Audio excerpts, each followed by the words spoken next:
Lux presents Hollywood. The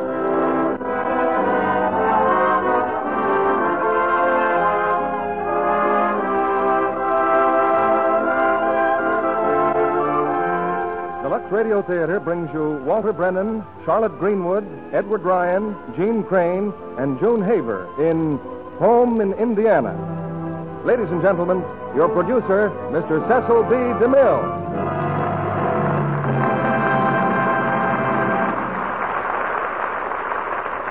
Greetings from Hollywood, ladies and gentlemen. In his book, America Learns to Play, Foster Ray Dulles has told the history of our country in terms of sport. He points out something I never knew before, that the pastime which has most intrigued us through the years and which has most closely paralleled our history and development is the trotting race. Horse racing, of course, belongs to the ages, but the trotting race belongs to America and to America alone. And tonight's Lux Radio Theater play, Home in Indiana, the 20th Century Fox hit, brings you some of the fascination and excitement of the harness race. A story of love and jealousy, of heartbreak and triumph, against a background of thundering hooves and swirling dust. And in their original screen roles, you'll hear Walter Brennan, Charlotte Greenwood, Gene Crane, and June Haver. When I saw Home in Indiana, it seemed so typically American in its background and color and spirit that I was mighty glad that it would go by short waves to our soldiers overseas, for whom the Lux Radio Theater is, I think, a friendly and familiar link with home.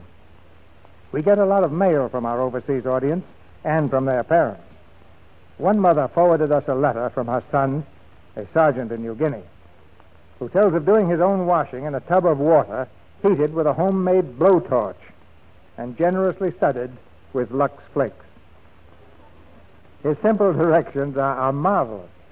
We just dump the dirty clothes in and then stir until the water's dirty. Well, blowtorch heating may be something new in washing clothes, but not Lux Flakes, even in the South Pacific. And now for our play, as the curtain rises on Act One of Home in Indiana, starring Walter Brennan as Thunder, Charlotte Greenwood as Penny, Edward Ryan as Spark, Gene Crane as Char, and June Haver as Cree-Cree.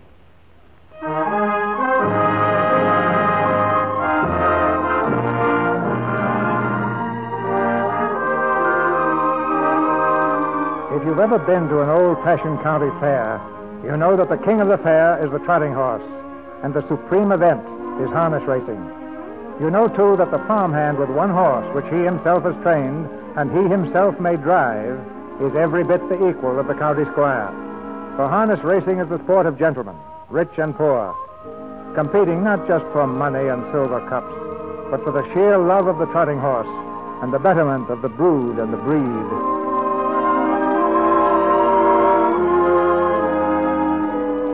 We got the telegram before we got the boy.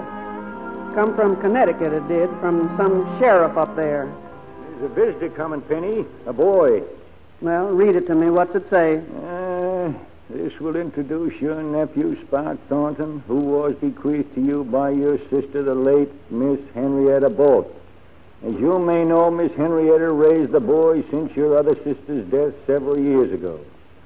In accordance with Miss Henrietta's wishes, we have paid his bus fare and therefore assume no further responsibility. He should arrive early Thursday afternoon. How old's the boy, Thunder? Don't exactly know. Reckon about 16. I'll fix up the spare room. Thursday, he said, huh? Tomorrow. I'll get into town and meet him. That's how Sparky Thornton come to Roundhouse Farm. When Thunder opened the door and told him to come in, there was a funny sort of look in his eyes, like he was trying to find another door that would let him out.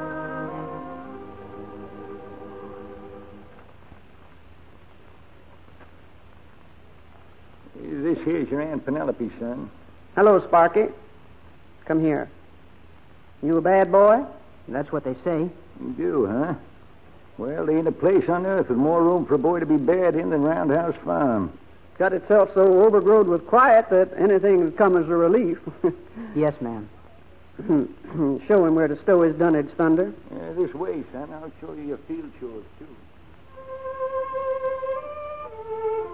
I was in the kitchen later when I saw Sparky disappearing through the cornfield. I might have called thunder.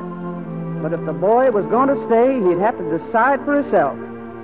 I knew what he'd see beyond the cornfield. A board fence 6 feet tall that's kept us apart from that farm beyond for 18 years. But sure as fate, he'd be a-climbing the fence and seeing what for. Hiya! Hiya! That's it, Miss George. That's it. Gosh. Get the half-mile pole and let him out. I'm ready. Get down there, mister. Huh? Oh, Who's you smooching around here? I'm Spark Thornton. Mr. Bolt's my uncle. Who are you? I works for your uncle. I'm Tuppy. What you fooling around that fence for? Oh, I was just looking. All those horses and stables and an exercise track. Roundhouse here make that place look like the poorhouse. Roundhouse? This? Before you was born, more records was busted by horses trained by Mr. Thunder than they got horseshoes next door. Oh, I didn't know Mr. Bolt was a trainer. What's that? That's Lady. My uncle's got horses? Only one. Lady, the only one left. Well, could I see her? Come along, boy. Gosh, she sure is pretty. Hello there, lady. Say, Tuppy, how old is... Why, she's blind. Blind is deep sleep. Lady. Poor old lady. No poor old lady. What? Lady don't need no more eyes. Plenty of horses with 2 good eyes that ain't never seen what the lady sees. She sees the finish line first. Tuppy, when does Mr. Bolt work her out? You don't work out. I gives her a mile a day on the lead ring. Maybe sometime I'll let you take her, if you're going to be around. Oh, sure. I'll be around.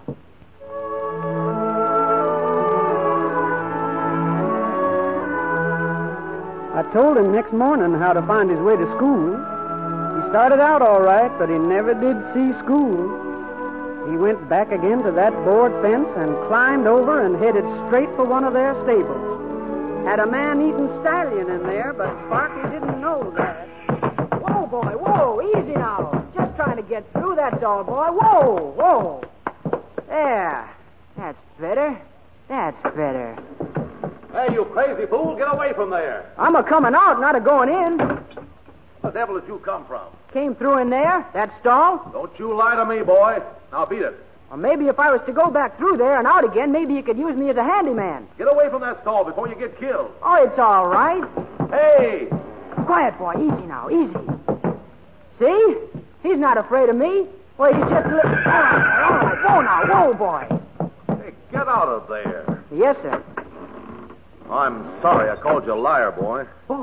Boss, you all right, sir? Yeah, sure. Go back to work. Hey, what's going on? Nothing at all. Hey, son, how come you know so much about handling a killer like that Hamilcar Chief? Huh? You see that sign on the stall? Hamilcar Chief. Visitors keep away. Go to our Boole. Are you Mr. Boole? I work for Mr. Boole. You see, He's our trainer, and I'm Mr. Boole's daughter. Say, Jed, it seems to me there ought to be a place here for a man not scared of the chief. Oh, thank you. You must be terribly brave. Or terribly dumb. What's your name? Oh, I'm Spark Thornton, and I guess I'm dumb. Can you drive a sulky, Sparky? Oh, yes, sir. Well, then come along. Let's see you jog a couple of laps. Gosh, sure have got a lot of horses around here. Yeah, a few. This way, boy. Daddy? Hi. Hey, who's that driving? New kid around here. Why doesn't he stop jerking those reins? I'll ask him when he pulls up. Oh, I'll ask him now. Come on, boy. Hey, what's the reins? What are you trying to do? Get off the track. Do you want to get hurt? No, and I don't want the mare to either. Hey, you watch out now. All right, I'll stop her for you. It was the rottenest piece of driving I've seen in all my days. Oh, she's a crazy horse. Got a tough mouth. She's not crazy, and she's got a mouth like a baby. I suppose you could hold her in. Oh, get out of there. I'll show you. Okay, show me. Tie up my horse and watch. Well, holler now if you need help. Oh, I will. Gee, she sure can drive, huh? She's pretty good, Sparky. I'm sorry I did so bad. I didn't think it was any different from regular driving. Yeah, no harm done. But it takes hands. Huh? Hands. Those 2 things your 10 fingers are tied to. Spark, look at Char. Why, she can talk to a horse in a whisper with her hands. See? Yeah. Well, thanks a lot for letting me try. Goodbye. Goodbye. So long, boy. Hey, what's he leaving for? Well, what do you expect him to do after the way you bawled him out? Oh, I guess it wasn't very nice of me, but it made me so mad the way he saw it on Trumpet's mouth and then asked if I could hold her in. Well, boys never like it if you show them up. You ought to remember that. By all means, Char. Oh, pooh.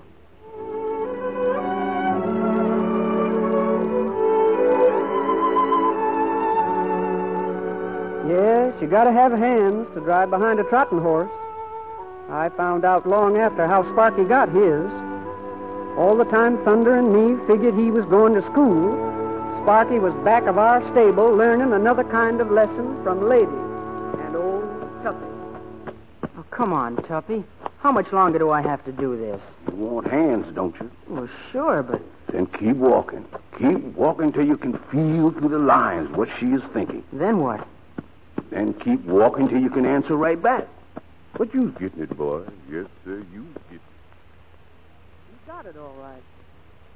Got it so well that one day he went over the fence again, drove for Mr. Bruce, and got himself a job. I don't know how you learned so quick, son, but you sure learned. Then you can use me? Yeah, see me in the morning. I believe I can. All right, Mose, take this horse You away. did swell, Sparky. Oh, thanks. And you aren't mad at me for showing you up? Mad? Oh, if it hadn't been for you, I'd never learned to drive right. Oh, that's what I told Cree-Cree. Who? Oh, you know, Mr. Boole's daughter. Oh, Cree-Cree. Our real name's Christopher. Just like mine's short for Charlotte. I don't see her around today. Well, she's at boarding school. You finished school, haven't you? Well, how could I get a job if I hadn't? Well, I better go now. I'll see you tomorrow, Sparky. Yeah. Goodbye, Char.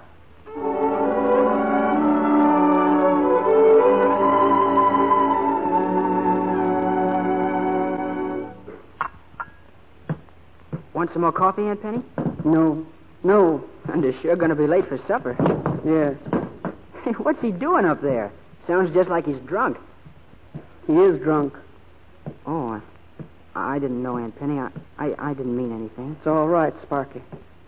Look here. Ma'am? Don't you get to thinking wrong things about Thunder. He's a good man. But once the year comes spring, he gets to hear the horses trotting.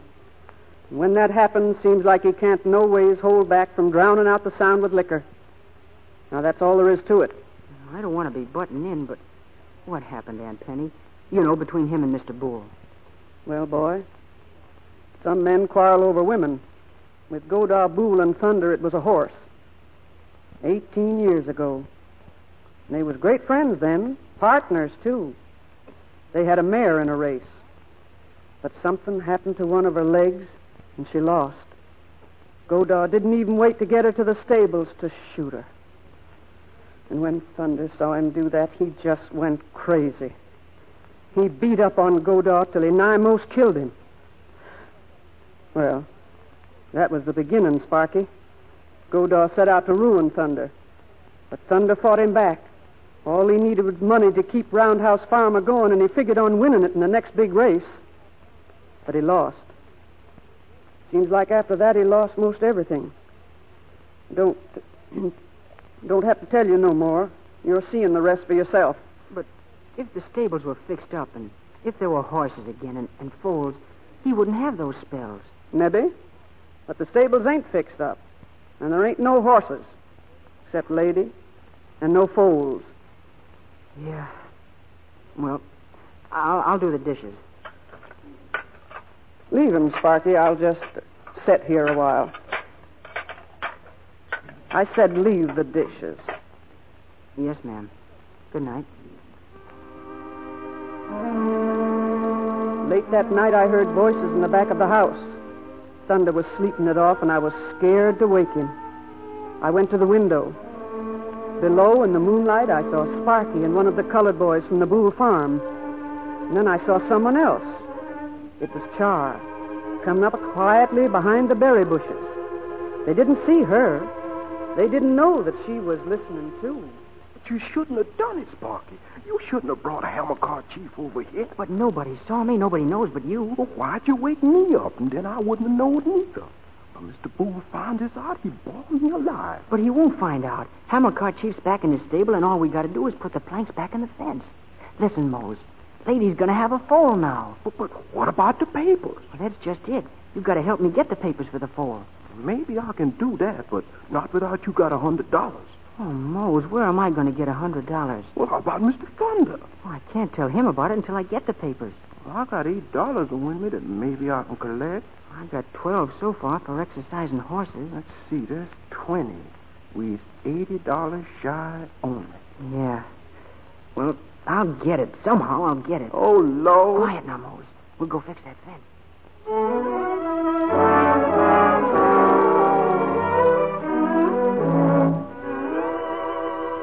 Good morning, Daddy. Good morning. Hey, what's the matter with you? Daddy, when is it all right not to tell? Why, you know the rules. You never tell a secret except for cash, profit, or a laugh. Oh, Daddy, you're wonderful. Have you got $20? $20? What do you want $20 for? You said I didn't have to tell, but it's awfully important. Well, here. But it's coming out of your allowance, young lady, and don't you forget it. Oh, thanks, Daddy. Thanks. Morning, Kiki. You know it's 9 o'clock. Mm-hmm. What are you doing? Oh, helping nature a little. Huh? Plucking my eyebrows. Here, let me do yours for you. Oh, no, Daddy grabs me to death. Oh, come on, Char. He would notice just a couple. Oh, what's the sense of doing it then? Look, Cree, I need $60. $60? Well, what for? Well, I can't tell. Oh, Char, it's me. We don't have any secrets. Oh, please, Cree, don't ask me, please. Well, where would I get $60? From your dad. Tell him you need new boots or something. Well, all right, I'll try. If you try right away, I'll tell you something else. What? Gordon's home from college. He phoned, but you were asleep. Well, why didn't you tell me? Well, the other's more important. Oh, hurry, Cree, please, $60. Well, I'll be very happy to see Gordon. Oh, that's what I told him. Oh, you?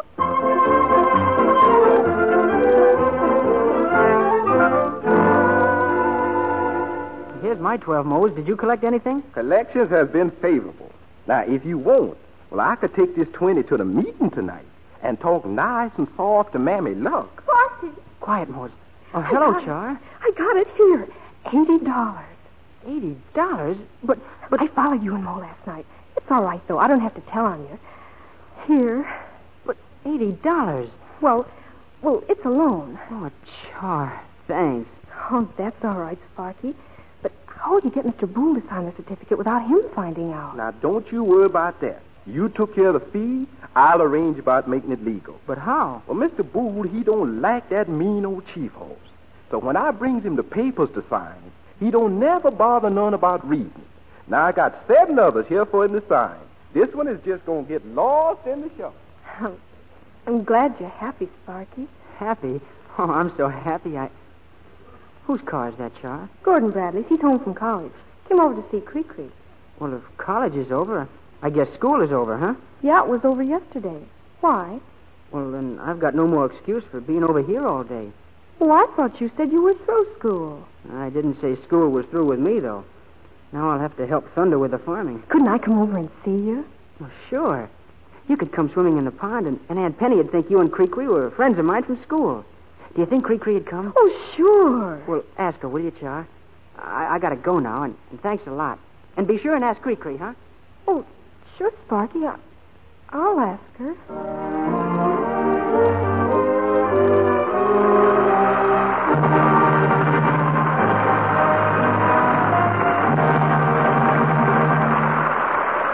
We'll be back in a minute with Act 2 of Home in Indiana. But first, let's listen to one wife's embarrassing moment. She's in a restaurant with her soldier husband. When I'm away from you, Peggy, it seems you can't be as pretty as I remember. And when you see me? Why, you're even prettier than I thought. Silly. I'm just an old married woman slaving away. It's a good thing you look at my face instead of my hands. Oh, I wish you didn't have to work so hard, Angel, but... Say, Peggy, there's the CO, and I think he's coming over here. Oh, Tom. Hold everything. Good evening, Sergeant. Good evening, sir. This is my wife, Major Barnes. Happy to meet you, ma'am. Oh, how do you do? Tom, why did I have to meet him? Well, why ever not, honey? When we shook hands, why, he seemed to stare at mine. They're so awful, so red and rough. Chances are the Major wasn't thinking about Peggy's hands at all, but Poor Peggy. Those dishpan hands, they seemed as big as a house. Made her ill at ease. Now, if you've been embarrassed that way, if you think your hands have to be red and painfully rough because of dishwashing, just do one simple thing. It really works. Change from strong soaps to Lux Flakes for dishes. Lux really does help your hands to become soft and smooth again. Scores of women prove that Lux takes dishpan redness away. You can change dishpan hands to Lux hands for less than a penny a day. Now, Mr. DeMille returns to the microphone. Act 2 of Home in Indiana, starring Walter Brennan as Thunder, Charlotte Greenwood as Penny, Edward Ryan as Spark, Jean Crane as Char, and June Haver as Cree-Cree.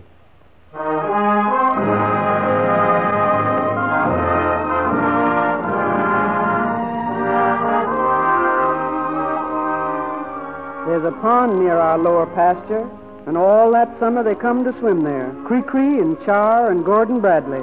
I'd see 'em at times. Char a-following Sparky around, but him with no eyes except for Cree-Cree. That's a man, I guess. And Cree-Cree smiling at Sparky with a kind of a smile you couldn't tell from a laugh. And that's a woman.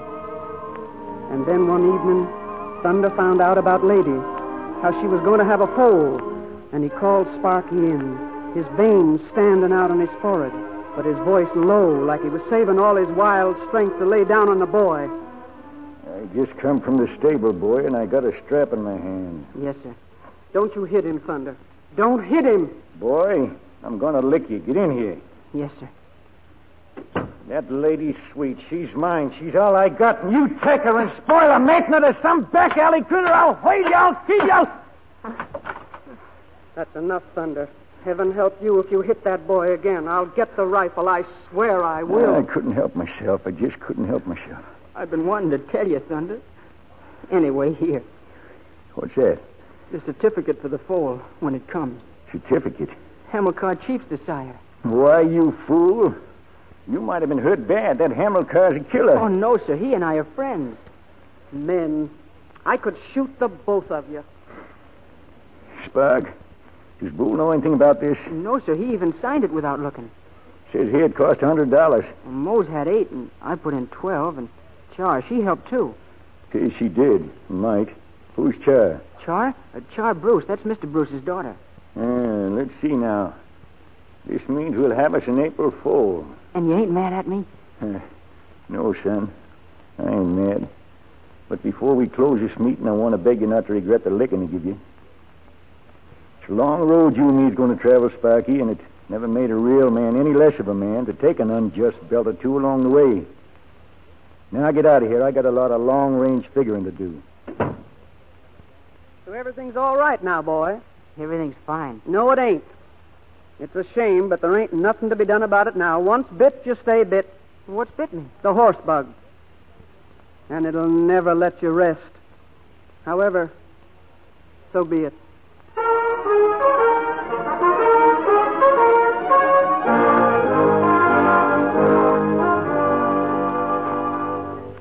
Why can't I go in there, too?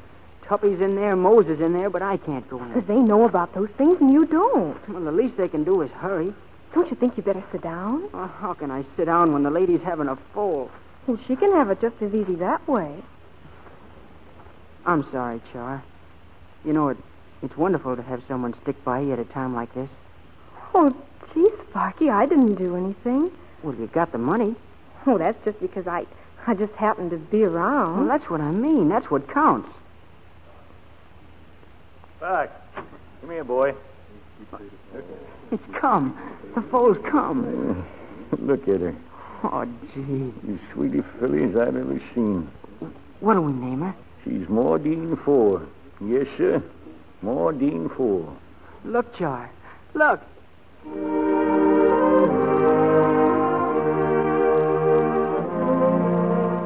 What with the new filly, Christmas was on us that year afore we knew it. The boy had a present for each of us. Me, he gave me slippers. And Thunder, he gave Thunder slippers.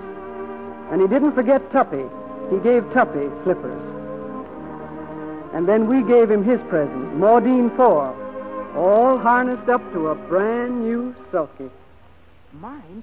It's mine? Yep, from me and your Aunt and Tuppy, and fitted to you like the skin to an apple. You like it, boy? Like it. Oh, gee. Can I try it?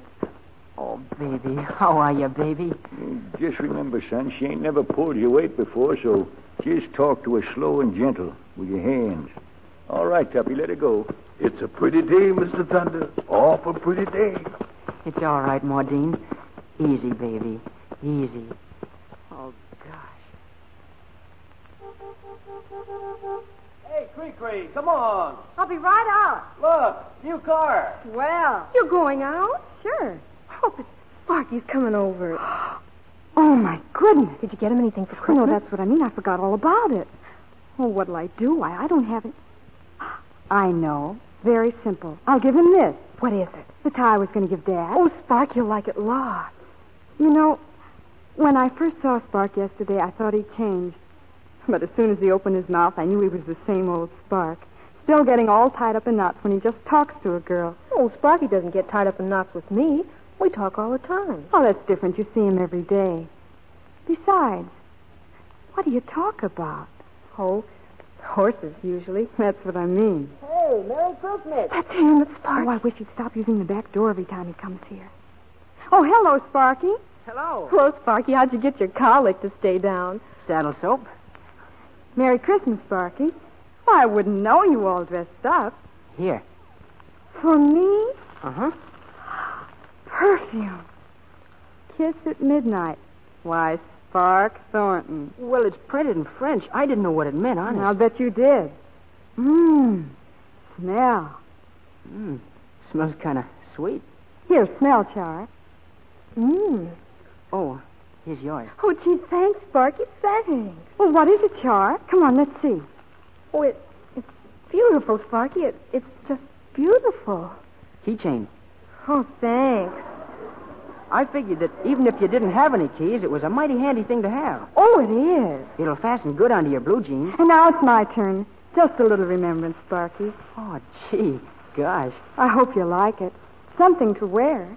Oh, say, this is real good looking. Hey, Cree, come on. What's holding you up? Come on in. Oh, Merry Christmas. Hi, Spark. Well, welcome to the club. Huh? Well, the tie. I've got one, too, except I'm wearing it. She must buy 'em wholesale. Gordon, I don't think that was very nice. Well, I guess I'll be going. And thanks for your present, Char. Opened it first thing. They're sure nice books. Well, I'll see you later. Spark! Yes? Gordon was just trying to be funny. I guess I'm not much good at making jokes. Well, no, you're not. But don't let that worry you. He's not so good either. Well, goodbye, Cree. Goodbye, Sparky. Goodbye.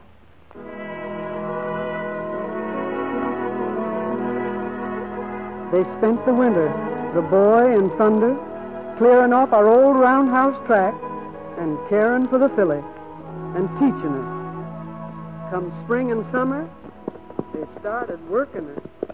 Your hands are good, boy, but now it's pace. Pace! I'll take the lady at a 220 clip for one lap and you fall him. When I pull up, you take the filly for another full half. You mean I can let her out? No! You take her a second faster than 220 and you and me's gonna tangle again. She ain't ready to be asked what she can do yet, and you ain't ready to ask her. Now, come on. Later on, when Char would come over, Thunder'd let her take Lady, and they'd race around the track, she and the boy. And Thunder would watch and teach. Always watch, always teach. Hiya! Hiya! Get over, or I'll ram my hog through your slat. I'm warning you, get her. Take what's coming. Dumb blasted bummer poop, I'll get you.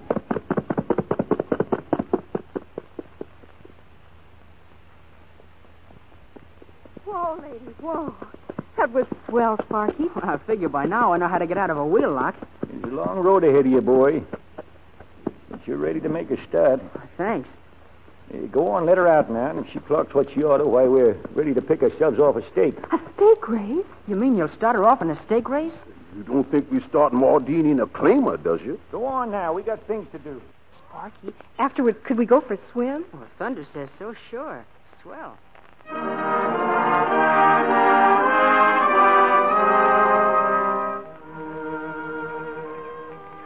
Come on, go in the water again. Yeah, in a minute.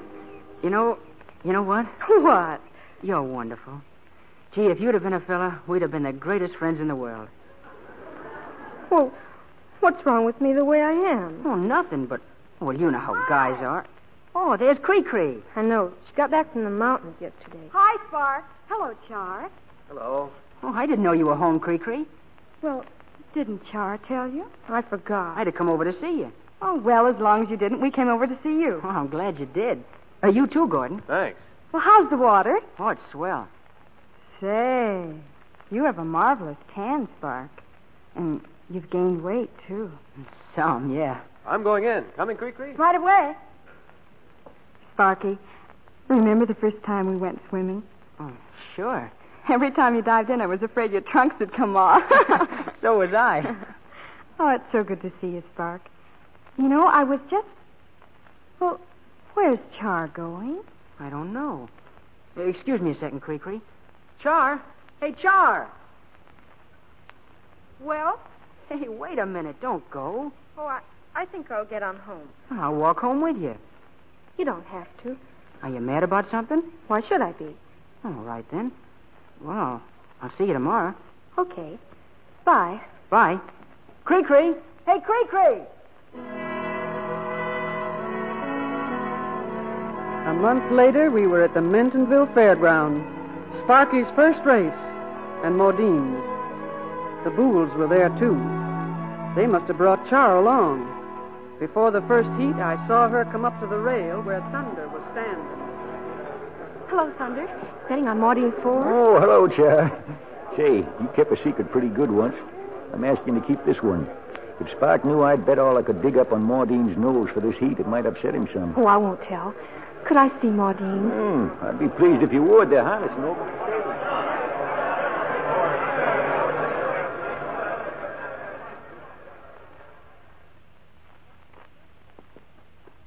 Hello, Char.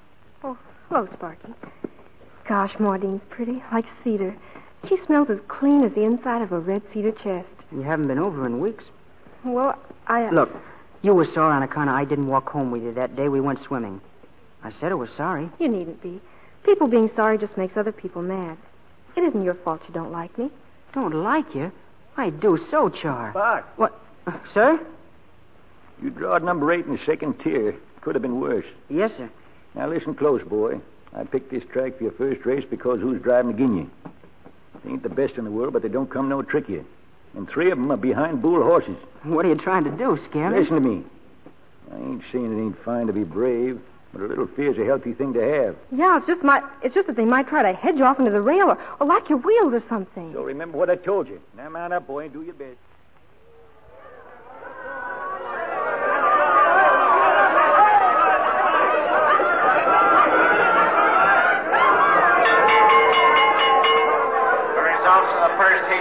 Gentlemen, the winner, Maudine 4, owned by J.T. Bolt, driver Spark Thornton. Second, Stella Hanover, owned by Goodall Bull, Fleet Dryer up. Third, Bob Hutter, owned and driven by Jay Weller, Cross Dixie.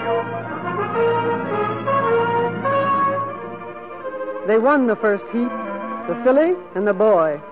Thunder near went wild with joy. And in the stand, I saw Goodall Bull's face turn blacker and Tuppy's. And then I saw Cree-Cree laughing. And she got up, and I had a good idea who she was going to see. Spark, you were wonderful. That was really swell driving. Oh, thanks, but that was only the first heat. You know, Dad's having 25th. I don't see how you managed to keep your filly such a secret. Did Char know? Well, she kind of found out about it, so I had to tell her. You could have told me, Spark. I wish I had. Well, I gotta go now, Cree-Cree. That's the bell for the second heat. Well, wait a minute. Here, and you wear this. Oh, your scarf. But I'll get it all dirty. For good luck, Sparky. Oh, gosh, thanks, Cree-Cree. Come on, Maudine. Come along, baby. Come along.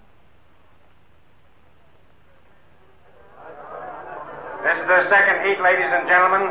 On the rail, Stella Hanover, owned by Mr. Goodall Bull and driven by Fleet Dryer. Number 2, Bob Hutter with Eddie Ferguson.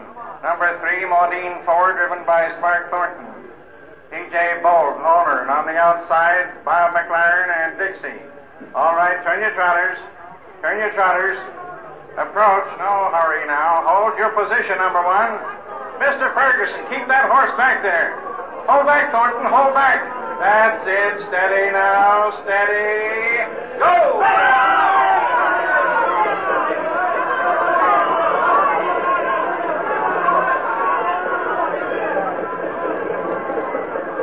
Hey, watch yourself, kid, I'll run you right off the track. Never mind me. You take care of yourself. Come over there, Ferguson. Hey, look out, I'm coming through. Hold it, boy. Not yet, not Come yet. on, Martin. Take him, baby. Take him again. Steady, boy, steady. Now, Spark, now. Let it go, boy. Let it go. Thunder, look.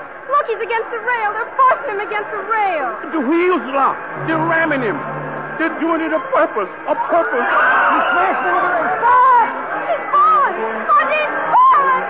Sparky!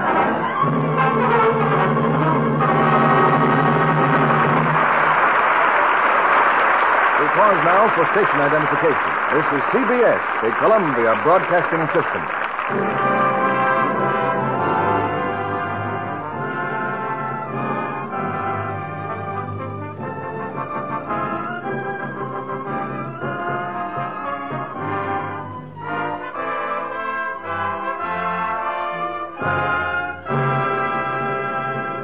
We'll be back with Act 3 of Home in Indiana in just a moment. Oh, Mr. Kennedy, Yes, Sally? it's still leap year, isn't it? Even though we've passed February 29th? Yes, but if you found someone you want to propose to, you better hurry up. No such luck.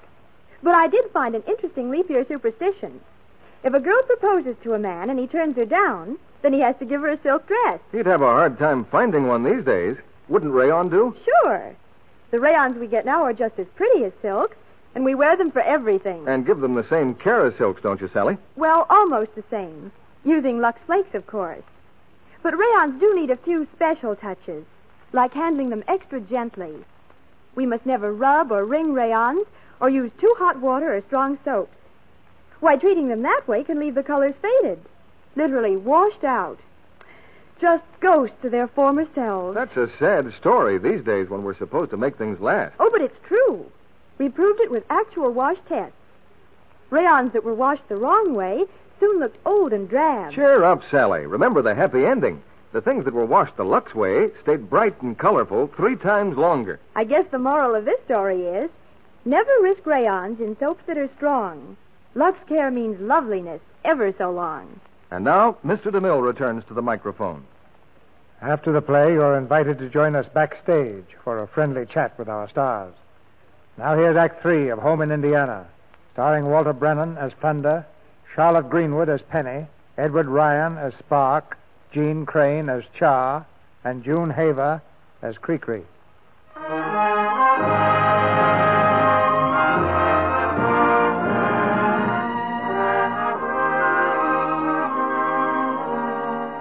It was Sparky who got up first after the crash.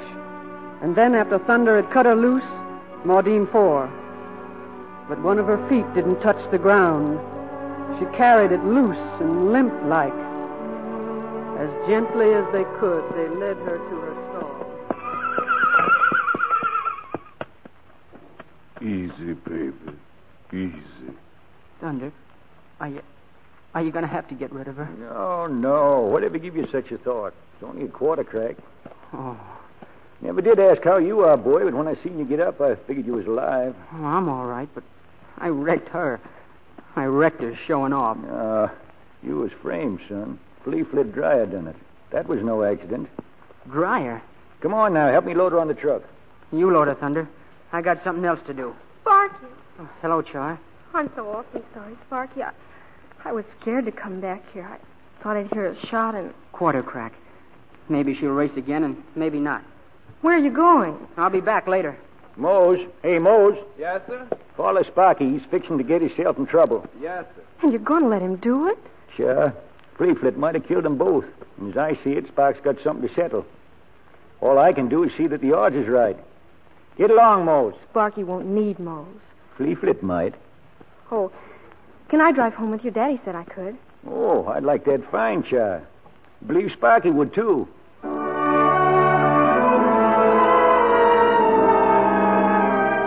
We was late coming home, a long drive and without words. On the way, we picked up a blacksmith. And all that night, the lanterns burned in our stable. Thunder, is there nothing I can do? Char's showing you what you can do. Set yourself down. Shut up. Bar shoe's about ready, Thunder. Hold her now, Tuppy. Brush on that balsam. If it hurts you, Marty, and you wants to bite something, here I is, honey. All right. Stand away. You young'un, see what he's doing? The frog's a cushion for the foot. When that goes out of business, all we can do is rig up a substitute. You can set her down, Tuppy. Set her foot down. Poor little baby. Poor baby. If she sets a weight on it now, she's cured. Loose her lines. That's right. Put your foot down, Maudine. Try it. Try it, please. She's done it. She's standing on it. Sparky, she's cured. She's running, look. Better catch her, boy, before she splits it again.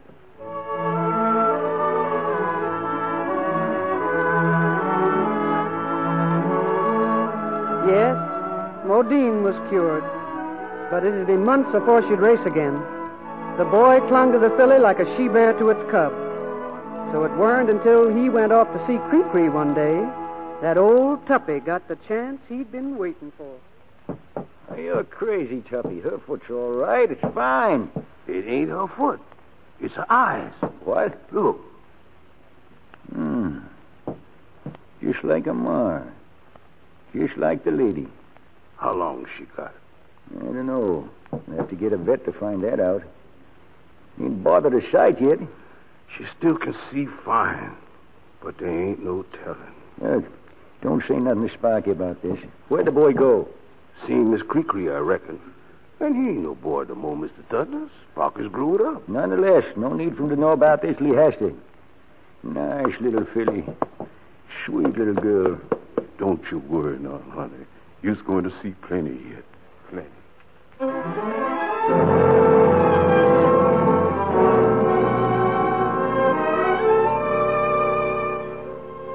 I was wondering if you were coming to say goodbye, Spark. Would you write me from college, maybe, Cree-Cree? Of course. But I won't see you again till Christmas. Well, you'll be coming to the Chester Clay Trots, won't you? Maudine will be there, and me too. Yes, but so will 50,000 others. Sparky? Yeah? You'd like to kiss me goodbye, wouldn't you? Cree-Cree. Well, why don't you then? Well, you really take a girl at her word, don't you? I told you I wasn't much good at making jokes. I wasn't joking. What? You don't know how different you are, do you, Spark? You seem older and changed. Why, you're not like any boy I've ever known. I wanted you to kiss me, you see. What was that? What was what? I heard somebody. Cree-Cree, Is that you, Char? the car's ready. You'd just us to hurry. Well, come on in, Char.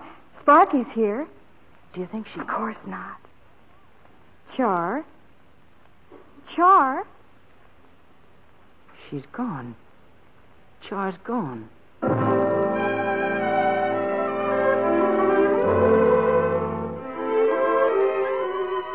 There's nothing anywhere like the Chester Clay County Fair. From all over the country they come, the finest trotting horses and the men who race them. I never saw Thunder happier. He was one of them again. They shook his hand and said how they was proud to have him back. There was a dance night before the race.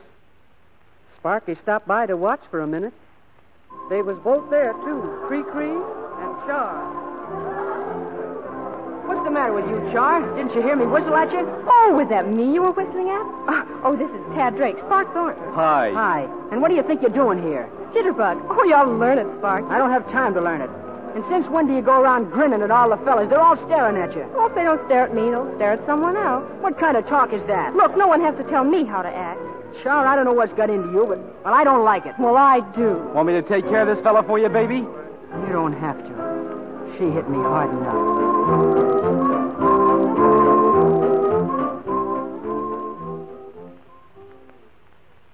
See Char again till after the first heat next day.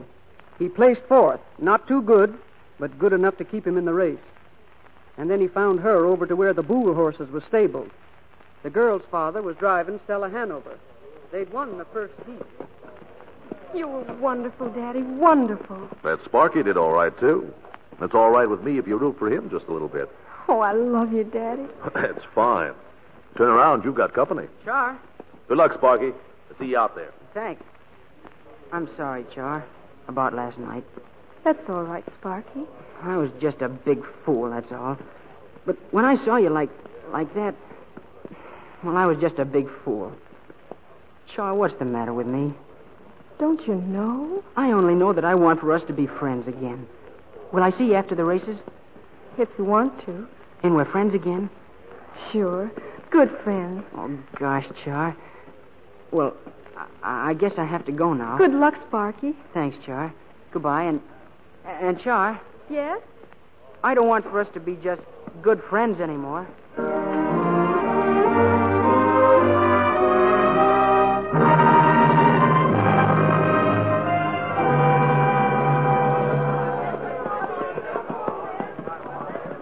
Pretty lucky, wasn't you, Squirt? I'm warning you, Fleet. You keep away from me.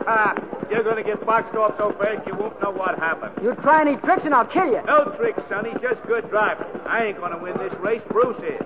Him and Stella Hanover. Why do you think we both wait for Golden Ladies and gentlemen, $10,000 futurity for 2-year-old trotters. With Stella Benson, Lance Butter, Maudine Four, and Swiss Helm qualifying. All right, men, turn your horses. Go well up now and together. I said together, Mr. Walker. What's that now? Dryer, wait till they're on the trot. Don't be in a hurry now. Thornton, that's Mr. Bruce on the pole. Remember that. Easy, easy all together now. That's it, that's it. Hold it, hold it. Go!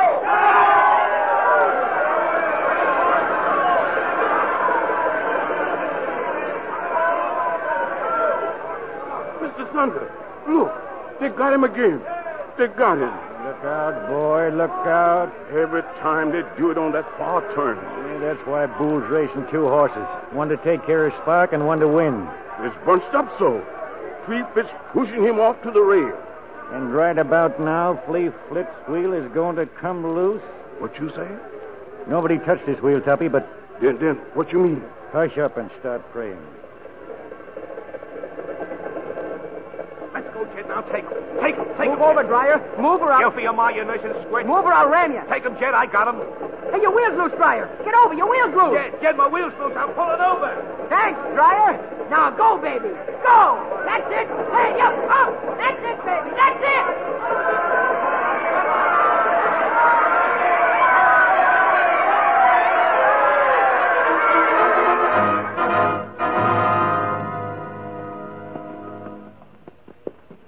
You wanted to see me, Mr. Boone? You bet I do, Jed. You let that red-haired pup of a kid make a monkey out of you again, and you're out of a job. The kid won. He won fair. You heard me, didn't you? I'll drive to win, you know that. But win or lose, you and your job can go to the devil. We'll talk about that later. You just win this third heat. I'll win if I can, but what I said still goes. Where's Thunder, Tuppy? You're still at the rail, boy. Waiting to see you come out and win again. This is your last chance, Sparky. I know. Your last chance to save him. It's the Almighty's wonder you brung him nearly all the way back. Mr. Thunder's looking straight through tomorrow, and he sees good things ahead. There ain't no empty stables where he's looking. Sure, Tuppy, sure.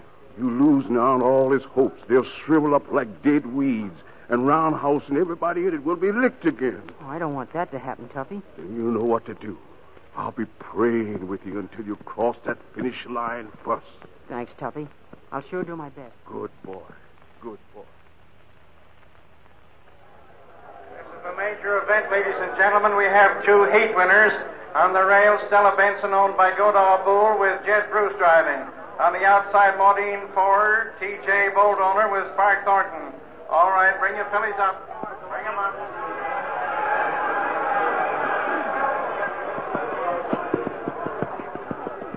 There'll be no tricks this time, Sparky. Thanks, Mr. Bruce. This time, the best horse wins. Well, up now. All right, turn slow, slow. Now let's have them on the trot. Don't try to come too fast. Hit the wire together. Take a hold, please. Take a hold. Watch your filly there, Thornton. Get her off that rail. Go on. Back now, both of you. You'll have to approach again. We want a clean start here. Clean. happened, Tuppy? Her eyes. She walked straight into the rail. Sparky, he don't know. He don't know what's wrong. She'll race. She trusts his hands.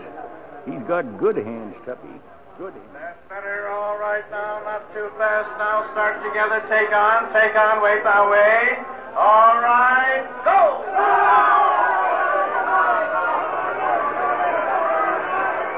We lived 100 years those next 2 minutes. Thunder at the rail. Never moving. Never saying a word.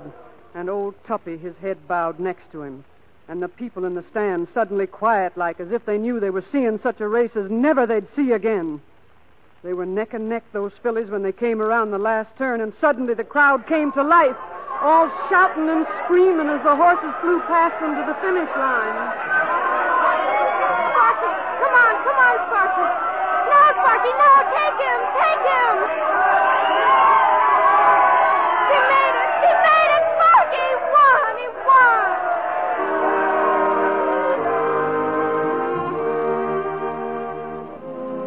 They won the race. Sparky and a little filly who had gone blind. And as Sparky turned her to drive back to the stand, Maudine, head high, walked helpless like into the fence. And then the boy knew. And he took her head in his arms and cried like a baby. And thunder ran out on the track. And the girl, Char. Maudine, baby.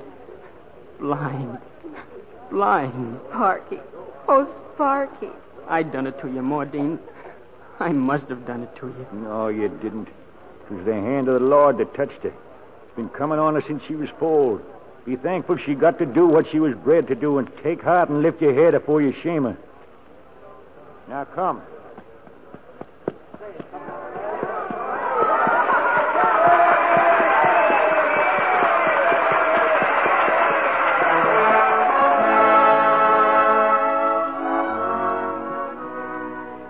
So we drove back to Roundhouse Farm.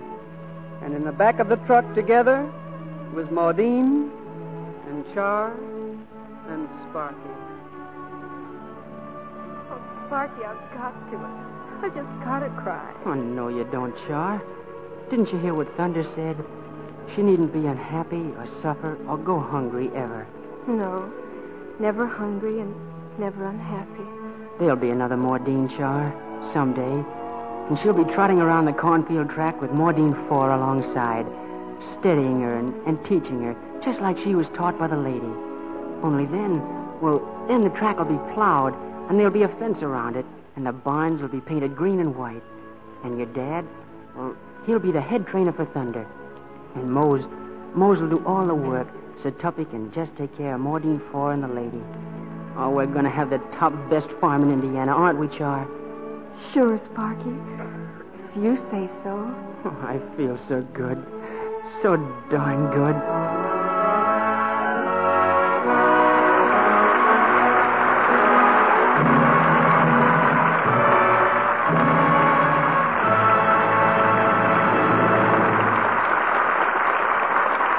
Our stars return for their curtain calls in just a moment.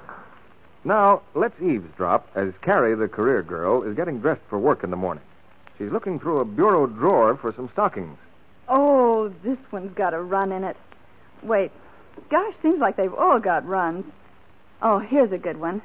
Wrong again. I'll never have time for breakfast if I don't find some decent stockings. Let's see. The pair I washed last night? Still sort of damp, but they'll just have to do. There. Now, my other shoe. Must be under the bed. Oh, another run. And they were practically new. Well, I'll just have to wear them till lunchtime anyway. Carrie. Maybe it's your own fault stockings don't wear. Do you give them proper care? That strong soap you've been using, that's not good for them. And hot water. Ow! That's bad. And another thing. Dry those rayons at least 24 hours if you want them to wear. Damp threads can't stand strain so well. If you'll give your stockings gentle Lux care, I think you'll find they wear much longer. Lukewarm water, mild Lux flakes, no rubbing, no twisting. just gentle washing. Strain tests prove stockings last twice as long that way. And now, back to Mr. DeMille and our stars. As our stars join us for a well-deserved curtain call, we owe a special vote of thanks to Walter Brennan, Charlotte Greenwood, Edward Ryan, Jean Crane, and June Haver. Thank you, Mr. DeMille. Oh, Gene, now that you and June are both stars, you know you're privileged to call Mr. DeMille CB. Me too? Now, wait a minute, Eddie. Now, one at a time. This is a little like graduation, remember? You mean, Miss Greenwood, a CB is as good as a BA? Well, June, in Hollywood, it'll get you further. I think you're exaggerating a bit, Walter. When you worked for me in the Buccaneer, you called me by 2 other letters. Oh, yes, you. Yes, and now I'm not working for you anymore. Well, whether or not you young people call me Mr. Young people, CB? Well, I'm really talking about Jean and June and Eddie. Oh, thank you, Mr. DeMille. Well, I think you're all three off to a great start with the movie-loving people of America. And with the slightly older Walter and Charlotte, you've set us a high standard for our play next Monday evening. What's the play going to be, CB? For next Monday night, we have another exciting drama from the pageant of America. The 20th Century Fox success in Old Chicago. And our stars will be Dorothy Lamour, Robert Young, and John Hodiak.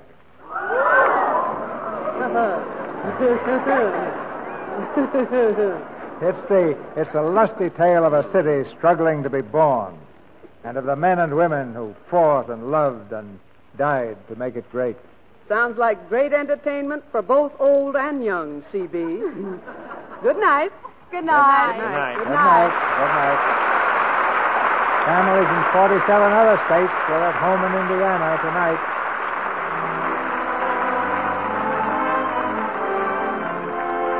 Our sponsors, the makers of Lux Flakes, join me in inviting you to be with us again next Monday night when the Lux Radio Theater presents Robert Young, Dorothy Lamour, and John Hodiak in Old Chicago.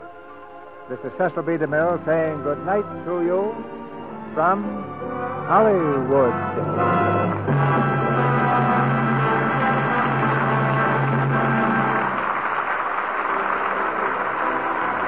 And now, an urgent message from Uncle Sam.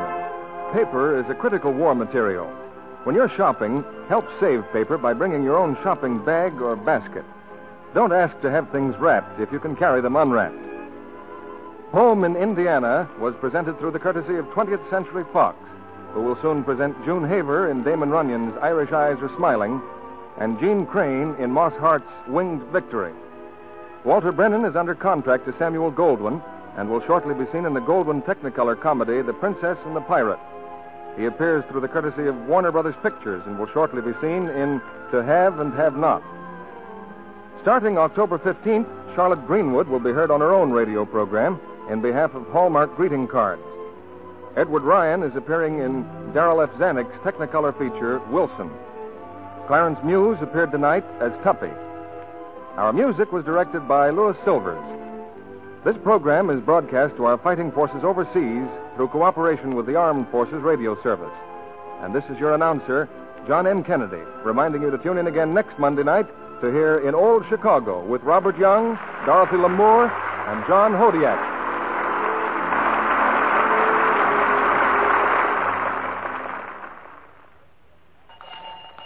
Hear ye, hear ye. Kate Smith and Aunt Jenny join up to bring you their Friendship Cocoa Cake. Lusciously light, chocolatey layers piled with fluffy seafoam frosting. So delicious and so easy. Made in 5 minutes in just one bowl with new Easy Mix Spry. See the Spry ad in October women's magazines and newspapers. Be sure to listen in next Monday night to the Lux Radio Theater presentation of In Old Chicago with Dorothy Lamour, Robert Young, and John Hodiak. This is CBS, the Columbia Broadcasting System.